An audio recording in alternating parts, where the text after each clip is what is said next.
The internationally brokered ceasefire in Syria, scheduled for Thursday, could be dead on arrival. Opposition forces refusing to give written guarantees they'll stop fighting, which is the regime's precondition for withdrawing its troops from cities and towns. There's also reports of continued violence ahead of the truce. In the latest incident, a clash between rebels and troops spilled over the border into Turkey, with a number of people injured at a Turkish refugee camp. Our correspondent in the region, Sarah Firth, has the latest. Well, the Syrian government forces were firing on the Free Syrian Army members as they tried to make their escape with a number of the refugees across the border into Turkey, and extremely close to this refugee camp that's been placed right on the 0 point between Turkey and Syria. There has also been very serious questions that have been asked about the return of a lot of the Free Syrian Army back across into Syria. And we were there in that area just last week, and we were speaking to some of the refugees, and they openly admit that the Turkish authorities do turn a blind eye to the FSA crossing back and forth in the country. They're walking in the wood and across the border, and walking again in the mountain and the wood, and come to the here. Maybe the army, a Turkish army, catch him and take him to the camp. Maybe he's come to here alone. There's some people come back. You know, these people work with the FSA and back beside the border, across the Turkish border to Syria, and stay beside that border. And are there many of the Free Syrian Army people here? Yeah. There are people here, yeah. And they're operating still with the Syrian side.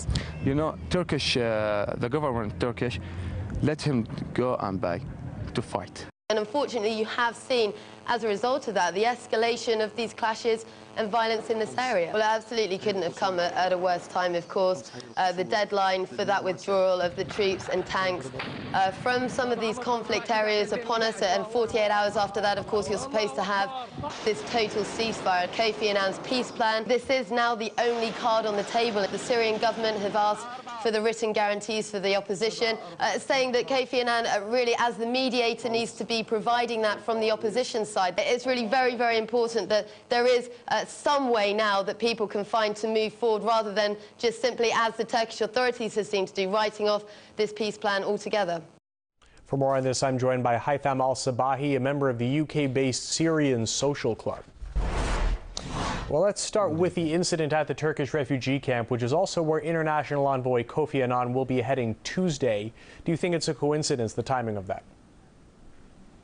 No, actually, I was watching this is live. I mean, I heard some of the Syrian people in the camps. They were really disgusted with Burhan Ghalioun. They were disgusted with the SNC. And they were saying things like some refugees, they want to go back to the Syrian border. They want to head to the army. This is not an armed group. There is something going on in that camp. I don't know if some civilians being forced to some sort of act or to escalate the situation, to try to push them to the border, so the Syrian army or Syrian soldiers fire at them. I don't know why the Turkish authority and the Turkish police don't take action and stop anybody going near the Syrian border. If somebody wants to go back, it should be organized and organized properly. But this is an incident. It's just to focus the media on it, just to show like Syrian army is escalating the situation. Actually, is to the contrary. The so-called rebels or Free Syrian Army or some of these Islamic fundamentalists, they are escalating the situation inside Syria, and they're trying to gain ground. But of course, this is, I mean, it's impossible, or next to impossible. The Syrian government asking for the guarantee, and that's why they're asking for guarantee. They want the authority like the Turkish government and Turkish authority to seal those borders, so no arms being supplied and logistics being supplied to Turkey and taken across the border inside Syria, just purely to kill and fight and cause a havoc and destroy the infrastructure of the country. The opposition says its pledge to the international community to end the violence is enough. So why are they so reluctant to give written guarantees, do you think? Well, the Syrian government asked for the written guarantees. As we know, there are different groups. There are 33 different groups. So they don't have a command center.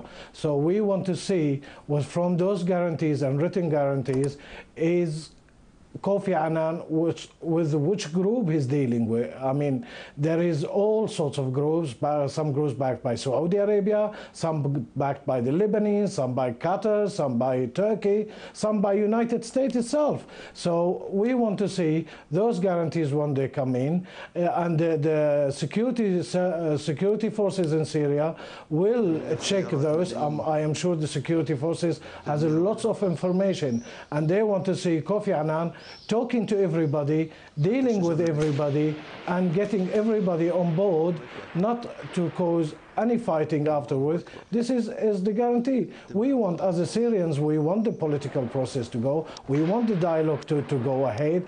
We want a peaceful end to all these crises. But if there is some will go on board and others won't go, Syrian security forces has to know this, and this is they will know only by those guarantees, not by word of mouth. We don't want a gunman on the ground in Syria say, I'll stop. I'm sorry to cut you off, but I want to ask one more question. We don't have much time. How do you assess the government's commitment to the peace plan? Do you think they're sincere? Yes, of course. I mean, the government there gave Kofi Annan the benefit of the doubt. The government and the people of Syria, I mean, the people who supported the government for the last 13 months, they want to finish. But they are concerned, some of the people concerned, like Tartus and other areas, if the army pull out, those governments won't come back and, use the areas again. They want the Syrian forces, when they pull out the heavy tanks and the equipment, it will not create a vacuum for those armed elements to come and cause a havoc again.